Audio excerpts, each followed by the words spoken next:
जहाँ डाल डाल पर सोने की चिड़िया करती है बसेरा, वो भारत देश।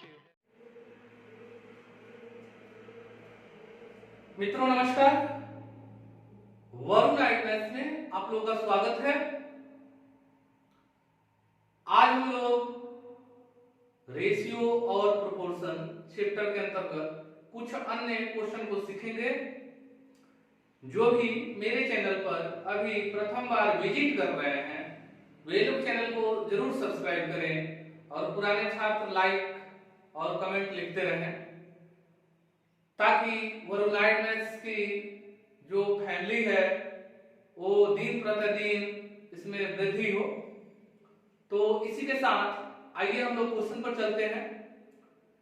ध्यान रखें कि कोई भी क्वेश्चन हो उसके साथ ऑप्शन दिया गया होता है, तो कहीं ना कहीं आपको ऑप्शन भी बहुत हेल्प करता है यदि आप उसका अच्छा प्रयोग जानते हो तो आइए हम लोग उसका भी इस्तेमाल करेंगे। मतलब ये हम वो सब तरीके अपनाएंगे जिसके माध्यम से हम क्वेश्चन को आसानी से सॉल्व कर सके। यानी मैथमेटिक्स का जो 3-5 होता है, 3-5 हम लोग समझ रहे हैं ना। ऐसे व्यवहारिक दुनिया में हम लोग समझते हैं कि लोग 3-5 करता है तो उसका एक मुहावरा ही है। तो आइए हम लोग मैथमेटिक्स में भी 3-5 का प्रयोग करें और थोड़ा देखते हैं कि क्या होता है नहीं होता है। तो मेरा मतलब ये है कि हमको क्वेश्चन सॉल्व करने से मतलब है, ठीक है। जल्दी क्वेश्चन सॉल्व करने ही से मतलब नहीं, जल्दी सॉल्व करने से मतलब है। तो आइए हम लोग क्वेश्चन पर इसको सीखते हैं। पहला क्वेश्चन, यदि दो संख्याओं का योग का वर्ग उनके गुणनफल का 4 गुना हो। अच्छा जी, अच्छा इसको कहने का मतलब ये हुआ यदि दो संख्याओं का योग, तो भाई दो संख्या दिया नहीं है, कोई संख्या हमको मानना पड़ेगा। तो आइए मान लेते हैं। तो पहला को ये मान ले, दूसरा को भी। यदि दो संख्याओं का योग का वर्ग, अच्छा जी इसका वर्ग उनके गुणनफल का 4 गुना है। अच्छा जी, a गुने b का कितना गुना है जी? 4 गुना है। तो उन संख्याओं का अनुपात क्या होगा?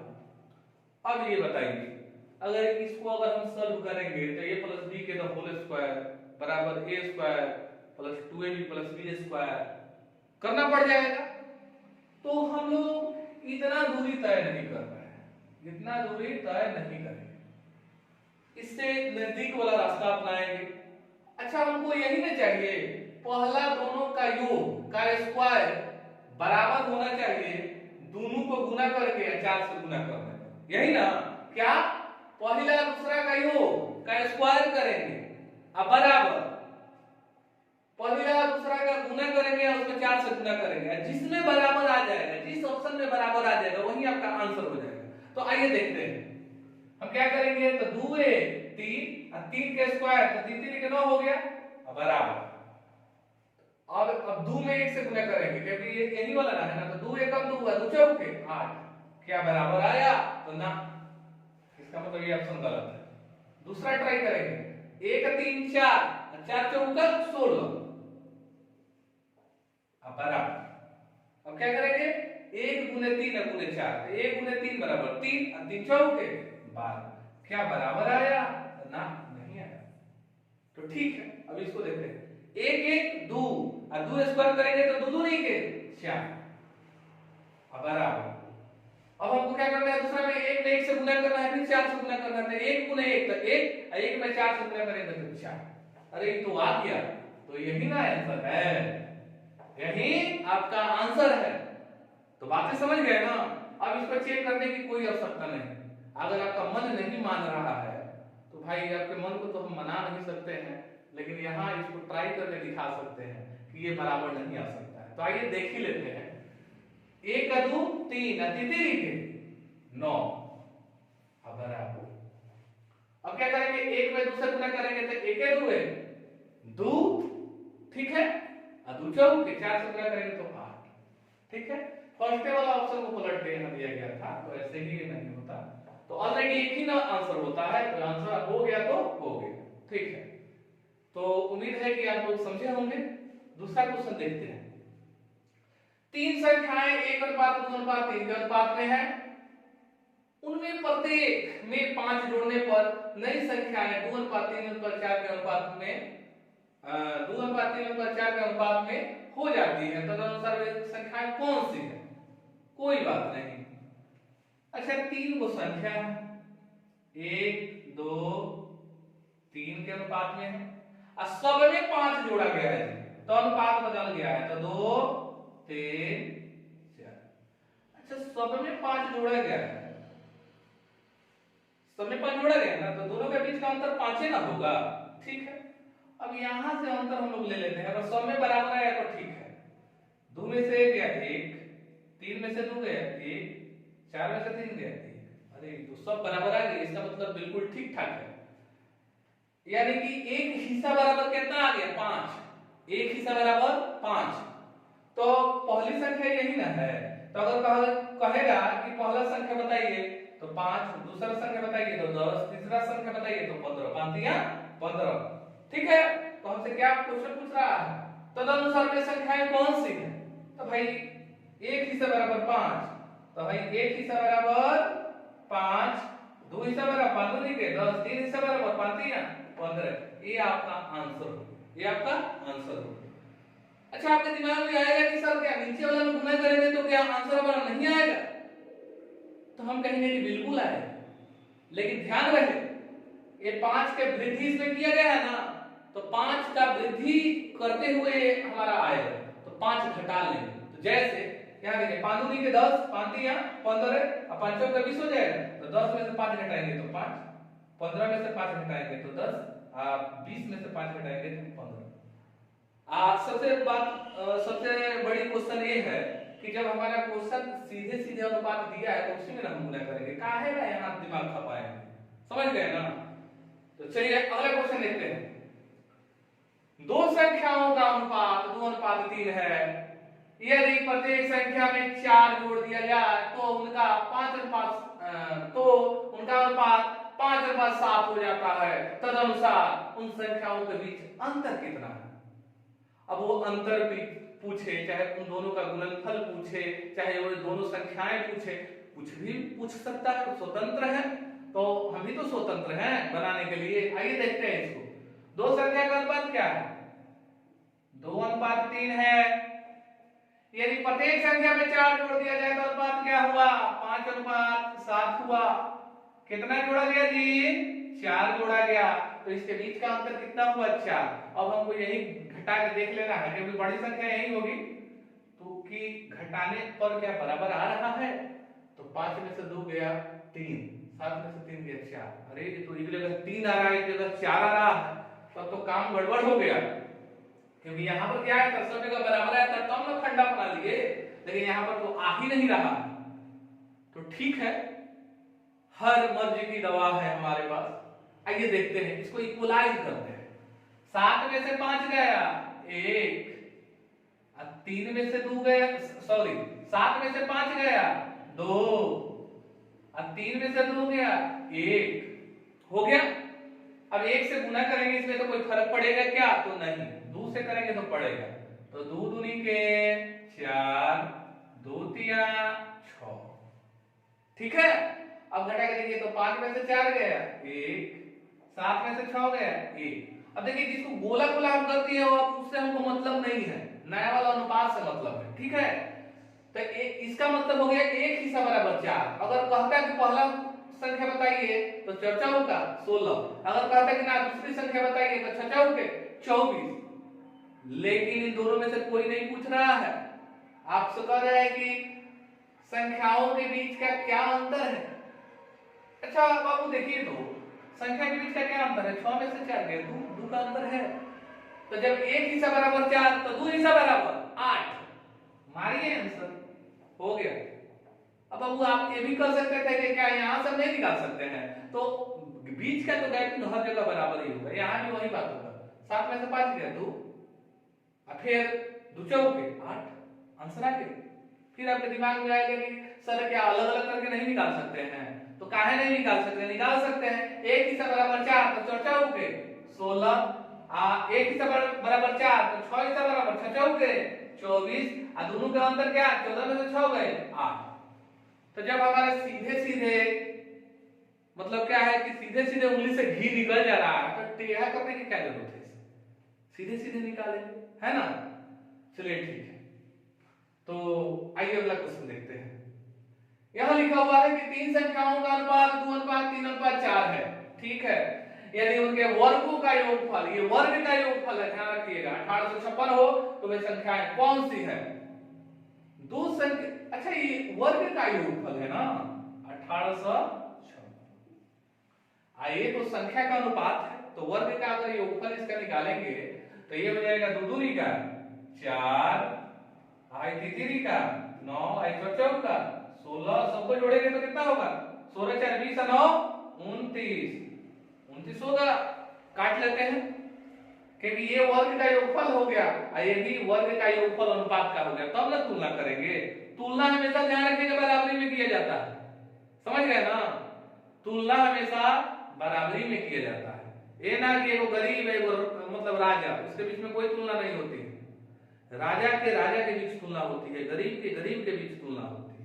उसी तरीके से हमारे अंक शास्त्र में भी जब यहाँ वर्ग का अनुपात क्या वर्ग का योगफल दिया है तो यहाँ भी वर्ग का योगफल ही रखेंगे, ठीक है। तो वर्ग का योगफल 2 दूनी के 4, तितरी के 9, चौचौ के 16, जोड़े तो योगफल आ गया 29, इसको काटाते हैं।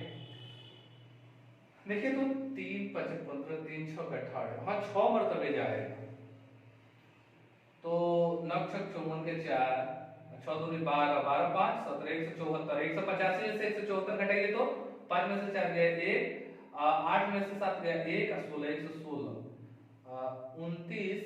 29 चौके 9 चौके 36 के 6, 4 दूनी 8 3 11, हाँ 29 चौके 116।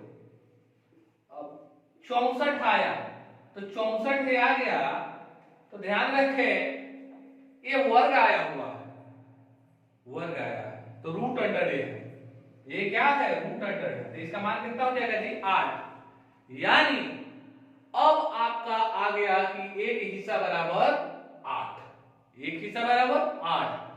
तो अगर कहता है कि पहला संख्या दूसरा संख्या तीसरा संख्या बताएं तो जब एक हिस्सा बराबर 8 तो 2 हिस्सा बराबर 16, 3 हिस्सा बराबर 18 के 24, 8 चौका 32, तो 16 24 32 बी ऑप्शन है। तो ये आपका आंसर हो गया। आपके दिमाग में आ रहा होगा कि हम 4 9 16 से कहीं नहीं पूरा किए जी, तो इसलिए कि ये तो वर्ग ना है, हमको चाहिए था संख्या, संख्या ला दिया है 8, तो अब संख्या का संख्या से गुणा किया जाएगा। तो एक हिस्सा बराबर 8 तो 2 हिस्सा बराबर 16, 3 हिस्सा बराबर 24, 4 हिस्सा बराबर 32। तो उम्मीद करते हैं कि आप लोग समझे होंगे। अब अगला क्वेश्चन को हम लोग चलते हैं।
चलिए अगला क्वेश्चन लिखते हैं हम लोग।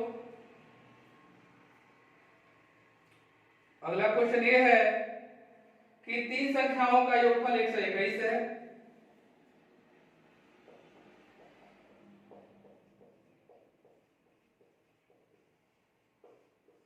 तीन संख्याओं का योगफल 121 है। दूसरी का तीसरी से अनुपात 9:6 है। दूसरी का तीसरी से अनुपात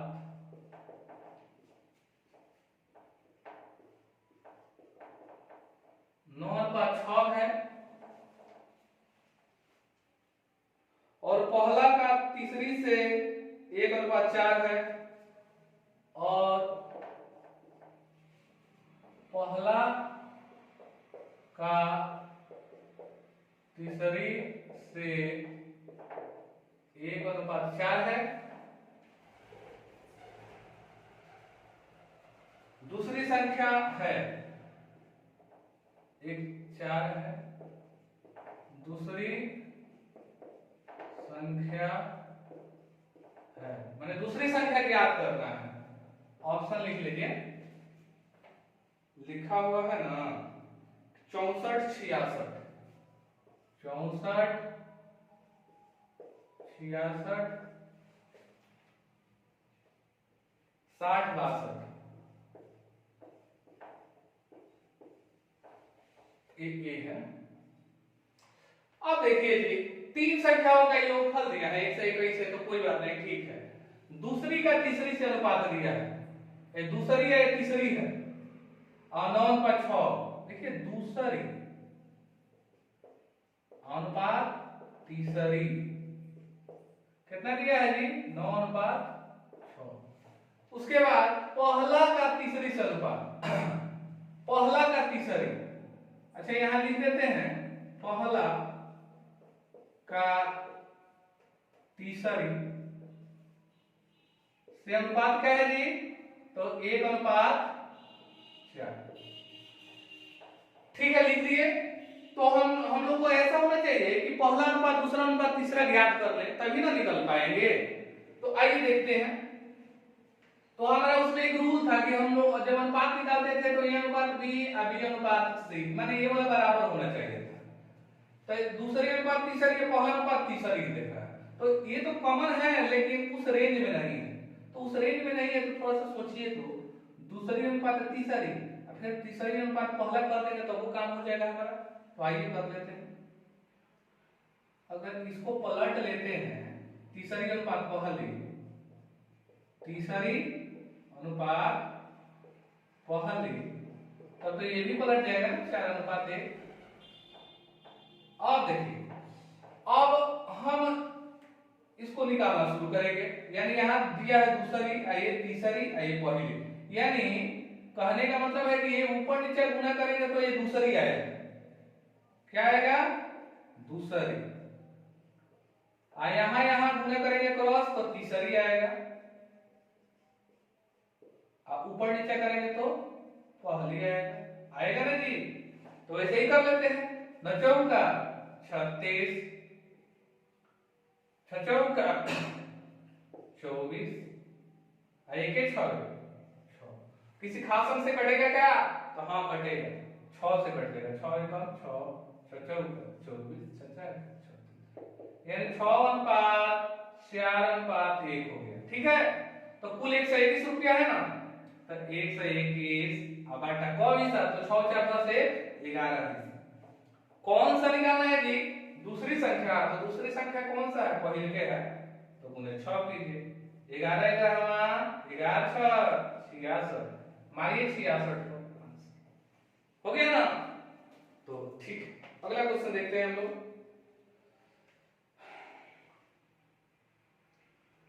अगला क्वेश्चन है कि 3 कक्षाओं में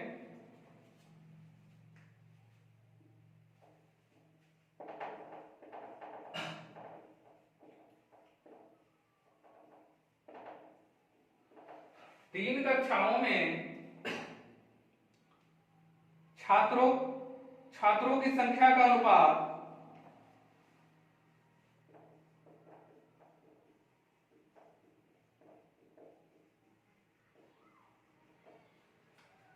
छात्रों की संख्या का अनुपात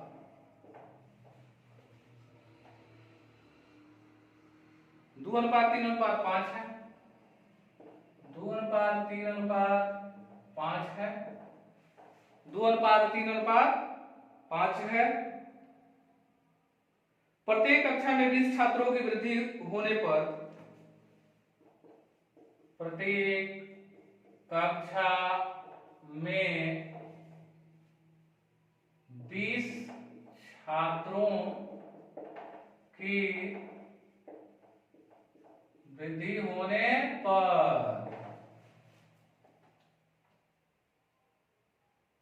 अनुपात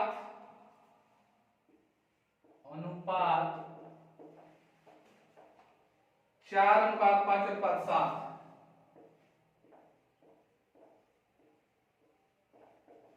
4 अनुपात 5 अनुपात 7 हो जाता है।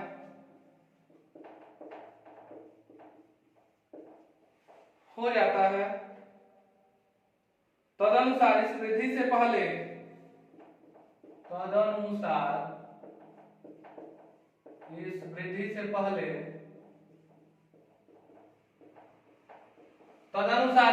से पहले छात्रों की कुल संख्या कितनी थी? छात्रों की कुल संख्या कितनी थी? अब ऑप्शन लिखते हैं जी, 100, 120, 150, 100, 120, 150, 104। आइए क्वेश्चन को अब हम लोग बनाते हैं। 3 कक्षाओं में छात्रों की संख्या का अनुपात 2 अनुपात 3 अनुपात 5 है। कौन सा है जी? 2, 3, 5 है। प्रत्येक कक्षा में 20 छात्र की वृद्धि हुई है, तो अनुपात बदल गया है। क्या बदला है जी? तो 4, 5, 7 हो गया है। कितना का वृद्धि हुआ है? तो 20 का। अब हमारा तरीका क्या है? थोड़ा घटा के देख लेते हैं, बराबर आना चाहिए था। 4 में से 2 गया 2, 5 में से 3 गया 2, 7 में से 5 गया 2। हाँ जी, ये तो बिल्कुल सही है। इसका मतलब है कि जो 20 है ना, वो 2 हिस्सा के बराबर है। 20 जो है कितना हिस्सा के बराबर है जी? 2 हिस्सा के बराबर है। यहाँ पर कंडीशन है कि सब जगह अंतर बराबर होना चाहिए, नहीं तो नहीं हो पाएगा। तो 20 रुपया जो है 2 हिस्सा के बराबर है। 20 रुपया जो है 2 हिस्सा के बराबर है, तो 20 बटा 2 करेंगे तो 1 हिस्सा आएगा। तो आपसे ये पूछ रहा है ना कि तदनुसार इस वृद्धि से पहले छात्रों की कुल संख्या कितनी थी? अच्छा, वृद्धि के बाद वाला, अब वृद्धि से पहले वाला यही ना है। छात्र की कुल संख्या पूछा है, ये नहीं कहा है कि ये 2 हिस्सा वाला कितना है, 3 हिस्सा वाला कितना है, 5 हिस्सा वाला कितना है। कुल पूछा है, तो कुल हम बताएंगे। कुल को जोड़ लीजिए, 5 3 8 10 गुणे 10 कर लीजिए, काट दीजिए, यानी कितना हो गया जी? 100। तो 100 आपका आंसर हो गया। अगर मान लेते कहेंगे कि सर क्या इसको जोड़ने से नहीं आएगा, तो आएगा, लेकिन वृद्धि करके आएगा। 20 की वृद्धि करके। देखिए जैसे 7 5 12 12 4 16 16 होगा। इसका मतलब ये हुआ कि 20 बटा 2 गुने 16 करेंगे। 2 बटे 16 8 दूनी के 16 160 आया। अब तीनों में 20 को वृद्धि हुआ है, यानी 60 का वृद्धि हुआ है। 60 घटाएंगे तो कितना आएगा? 100 आ जाएगा। आ गया कि नहीं? लेकिन उतना माथापच्ची करने की क्या जरूरत, जब हम सीधे सीधे बना सकते हैं। तो ठीक है, अगला क्वेश्चन देखते हैं।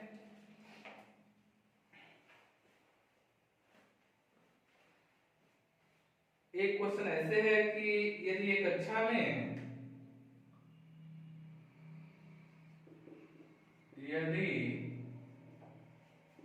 एक कक्षा में लड़कों तथा लड़कियों तथा लड़कियों की संख्या का अनुपात की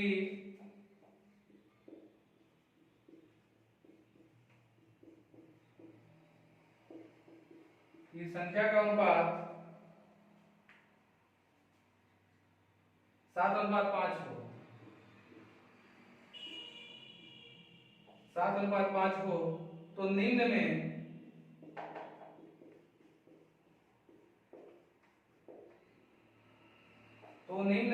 कौन सी संख्या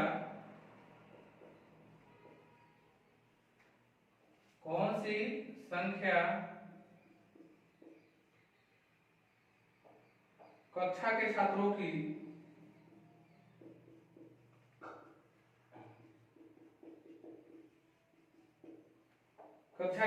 की कुल संख्या के बराबर नहीं हो सकती।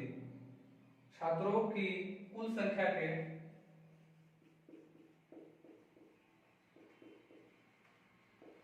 बराबर नहीं हो सकती। ऑप्शन है 36, 50, 60, 120। देखिए क्वेश्चन को हम फिर से पढ़ रहे हैं कि यदि एक कक्षा में लड़कों तथा लड़कियों की संख्या का अनुपात 7:5 है हो तो निम्न में कौन सी संख्या कक्षा के छात्रों की कुल संख्या के बराबर नहीं हो सकती है। देखिए बहुत क्वेश्चन टेक्निकली है। अच्छा 7:5 के अगर रेशियो में होगा तो दोनों को जोड़ेंगे तो कितना होगा 12 हिस्सा। तो आपको यही देख लेना है कि 12 से किसमें भाग नहीं लग सकता है, जिसमें नहीं लगेगा वो नहीं होगा और जिसमें लगेगा वो होगा। तो 12 दिया 36, 12 बचे 60, 12 कम 12 कट गया, यही नहीं कटेगा तो यही नहीं हो सकता है, यही नहीं हो सकता है।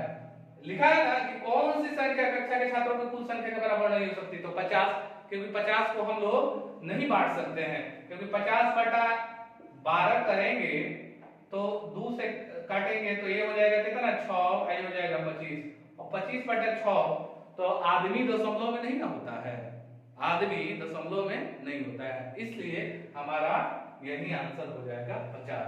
ये छात्रों और छात्राओं की संख्या के बराबर नहीं हो सकता है। तो आप लोग समझे होंगे, मुझे पूरी उम्मीद है।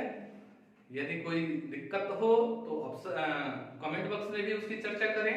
अच्छा लगे तो भी मेरी हिम्मत अफजाई के लिए कमेंट बॉक्स में चर्चा करें, ठीक है। इसी के साथ वीडियो यही समाप्त होती है, फिर हम लोग अगले वीडियो में मिलते हैं। नमस्कार।